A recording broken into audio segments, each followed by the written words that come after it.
10 burning questions. We're on to Halloween 6, The Curse of Michael Myers. So, we get Halloween 4, kind of a soft reboot that's very successful. Then they rush some bullshit into production that has a bunch of problems. And then we come to Halloween 6, where they try something different and everybody's pissed off. Sounds familiar. Soft reboot, movie with a bunch of fucking problems, do something different, everybody's all pissed off. I don't know. I can't put my fingers on where I'm thinking that could be familiar from. But anyway, let's get right into the 10 burning questions I have for Halloween 6. Starting with the ultimate question, and that is, which cut is better? Okay? So obviously, we all know, if you're a Halloween fan, you know the story. We have a theatrical version of this movie and what was dubbed the producer's cut of this movie. Anyway, I said producer's cut. My dog was going nuts, so I think he is saying the producer's cut is better. We'll see if I agree. Anyway, so I remember back in the day, before social media. Okay, I'm old, I'm showing my age here, but before social media, internet was kind of new. I remember going on something called the Ultimate Halloween Message Board. It was later bought by HalloweenMovies.com, and it was turned into the official Halloween Message Board. And it was just a place for all us Halloween fans, before YouTube, before social media, like I said, a place for all us Halloween fans to get together and talk Halloween. It was fucking amazing. I didn't realize there were so many other people like me that were obsessed with this franchise. It was awesome. So awesome. And you just write in different things, different theories, all kinds of shit. Well, anyway, I started hearing about this producer's cut, this other version of Halloween 6, and I fucking needed to have it. You couldn't find it anywhere. There were a few copies running around, and people started selling them on VHS tape for like $300 or something. I was broke, didn't have $300, so I had to wait, and eventually I saw it. And the producer's cut, in some ways it's a better movie, and in some ways it's not. I think when I first started this channel, I was debating this very subject, and someone in the chat or comments said, it's the same movie, but with just different versions of shit. And that's kind of how I feel about it. If you ask me, I prefer the theatrical cut, even though, the producer's cut has a better score, more Loomis. I think the theatrical cut is the better movie, because you got the operating room massacre and all kinds of different scenes and things like that. But they both are pretty much dog shit as far as story goes. So, gun to head, I'd take the theatrical cut, but I completely understand anyone that would choose the producer's cut over the theatrical cut. So tell me in the comments, which cut do you guys like better? And let's get on to question number 2, which is The Curse of Thorn. Is it a good idea in the grand scheme of things? And what I mean by the grand scheme of things, because let's be honest, it's not a good idea. But in the grand scheme of things, the caveat to that question is they had to do something, right? It's the 6th sequel in a franchise, or the 6th movie, I should say, in a franchise. The 5th with Michael Myers. It can't just be the same shit over again, right? I can go watch Halloween 4 if I want to see that. I can go watch Halloween 78 if I want to see that. So they had to start explaining. What was driving Myers to do this. You just fucking have to. Okay? Anyone that says you don't, I agree. I don't want to know. But when you're making so many movies, eventually you're going to have to. You're going to have to do something else. It's just the way it is. So, in the grand scheme of things, is Thorn a good option on how to explain that? I like that it's like a consolation. But the fact that, he has to kill his entire family and then basically he can rest, or the tribe is saved or something like that, is kind of lame. I don't have a better idea, personally, but I think something better could have been done. So I don't think The Curse of Thorn, in the concept of it, is horrible. It doesn't work for Michael Myers because nothing would. But I don't think it's horrible, but I think there could have been something better. Question number 3. John Strode. Is he the biggest asshole in this franchise? I think hands down, yes. Maybe with the exception of some characters in Rob Zombie's movies, because every character in a Rob Zombie movie is a fucking white trash, jerk-off, dickhead bitch or whatever. But I think John Strode, number one asshole in the Halloween franchise. He's beating his daughter, calling his grandson a little bastard, berating his wife, probably beats his wife. He's drinking and driving, all kinds of shit. Guy's a dick. So yeah, and he's an entertaining dick though. I like the character of John Strode. I just think he's you know a little exaggerated as far as being an asshole. But that's what makes horror movies fun, right? Question number 4: would this movie have been better with Howard Stern? Yes, that Howard Stern. If you didn't know, the character of Barry Sims was originally wrote for Howard Stern, and he considered taking it, as far as I know. I could be wrong on that, but he backed out. And anyway, we got the guy that played Barry Sims. So would the movie have been better with Howard Stern? Probably not. I mean, it might be more fun to look back at and be like, Jesus Christ, Howard Stern was in a Halloween movie. But I think it probably would have been more distracting. This was kind of the height of Howard Stern's popularity. He was up here. Now he's way down here. I guess fucking nutbag. But it was the height of his popularity. He did Private Parts. Everyone watched him on E! Talking whatever. Barry Sims is clearly modeled after him, but I don't think he makes the movie better. Question number 5: Smith's Grove as a setting. Was it good? Tell me in the comments what you guys think. I'm going to say yes on this. I think it's a cool setting, and it's nice to kind of go full circle, because that's where Myers obviously spent 15 years of his life with Loomis, right? But I like kind of the asylum setting, as much as like, the climax of this movie sucks, right?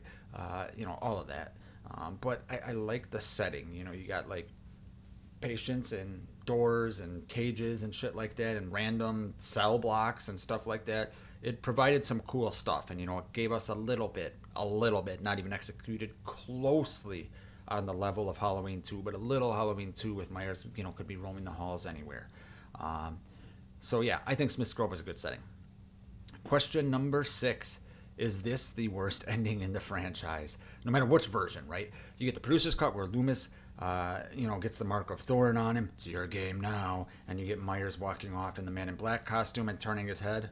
The fuck? Or a bigger what the fuck.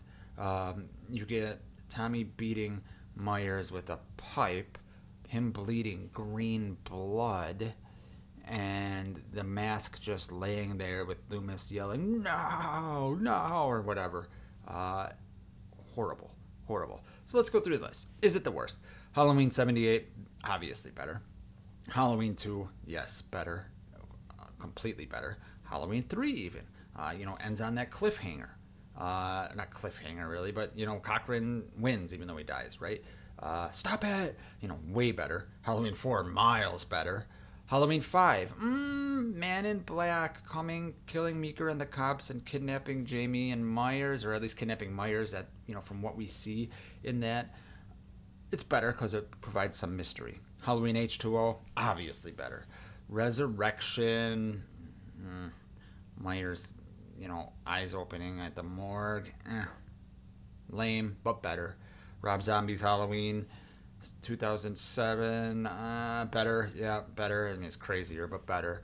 2009, fucking terrible, but better. Halloween 2018, it's a trap, and, Laurie's house going up in flames as Myers stands there, a lot better. Halloween Kills, Myers killing Karen, and then Laurie coming out of the hospital for the inevitable showdown in Halloween Ends. Better. In Halloween Ends, they grind Michael up like he's a piece of meat in a meat grinder type thing after parading him around town. It's better because at least Laurie gets some closure and you get, the mask sit in there. It's better. Yeah, yes, this is the worst ending in the franchise by far, in my opinion. What do you guys think? Worst ending in the franchise? Let's move on to question 7. Question 7: would this movie have been better with Danielle Harris? Growing up in the age of no social media, like I was talking about before, we didn't know all these things that were happening. Yeah, if you got Fangoria, you might know, right? But there were spoilers and shit like that, so you didn't know what was going on. And I remember this is the first movie I saw in the theater. I snuck in. I was a kid. I fucking snuck in. It was awesome. Anyway, all of a sudden this person shows up and they're calling her Jamie. It didn't click with me that it's Jamie Lloyd. Eventually you figured it out, right? But it didn't click with me, and it's not J.C. Brandy's fault. It's the movie's fault. But would Danielle Harris have made this better? Should they have paid her? I guess that's a whole nother topic. I want to paid anyone just to kill him off. But anyway, then I get it, guys. I get it. I know everyone loves Danielle Harris. But anyway, would she have made the movie better? She wouldn't have made it worse, right? It would have been better for continuity's sake, right? If she was in there. So I'll say yes, she would have made the movie better, but with the caveat that not really. But what do you guys think? Would Danielle Harris have made this movie better? It would have been much better, I think, to see her in the role and, looking back in hindsight, right? But then we would have been complaining, they just killed her off, So, yeah, take your pick here. Let's get to question 8. Should Halloween 5 take most of the blame for the problems here? What I mean by that is Halloween 5 just kind of left all these questions wide open, and Daniel Farrens and the other creators or the other producers, writers, whatever, had to come up with a story to explain the mysteries of Halloween 5. The thorn tattoo, the man in black, so they were kind of pigeonholed and tied to the things that happened in Halloween 5 that Dominique just did for fucking what? I have no idea. Let them figure it out. Well, they figured it out all right, and it became what Halloween 6 is. And I know Halloween 6 has good moments because I know that, but I'm just saying, story-wise, it's fucking god-awful. But should Halloween 5 take most of the blame here? Yes, I think it should. Now, Halloween 6 is not blameless because some of the decisions they made with those decisions that they had to make, or with those mysteries, were fucking terrible. So Halloween 6 deserves its blame, but Halloween 5, I think, deserves most of the blame here. Dominique, this is your fault. All right, question 9. Why did they waste the college setting here? So we have a setting in a college, briefly, but we get a scene with like Kara and Tim and Beth, at a college, and, Kara's looking at, Danny's drawings, right, of the man in black or Michael or stabbing people or whatever. I can't fucking remember. But anyway, there's that scene at the college. We could have had Myers stalking kids at a college party or something, right? Wasted. Now, the next movie, we got a college setting, but it was a lame Myers, And, if we could have got a college setting Myers in Halloween 6 when he's all pissed off, that could have been cool. You could have had some fucking party massacre, You could have like Jason and Freddy vs. Jason, hitting the keg and shit like that. That could have been cool. I don't know. I think the college setting here, it was brief, but it was completely fucking wasted. It would have been cool to get more of that college setting. And finally, question number 10, and no disrespect to the actress here, but is Kara the worst final girl in this franchise? Is she?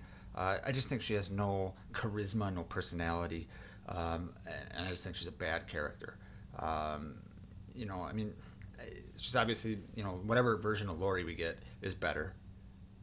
Jamie Lloyd's obviously better. Who else is there? Even like Allison's a lot better. It's just like, I think she's by far the worst final girl in the franchise. What do you guys think?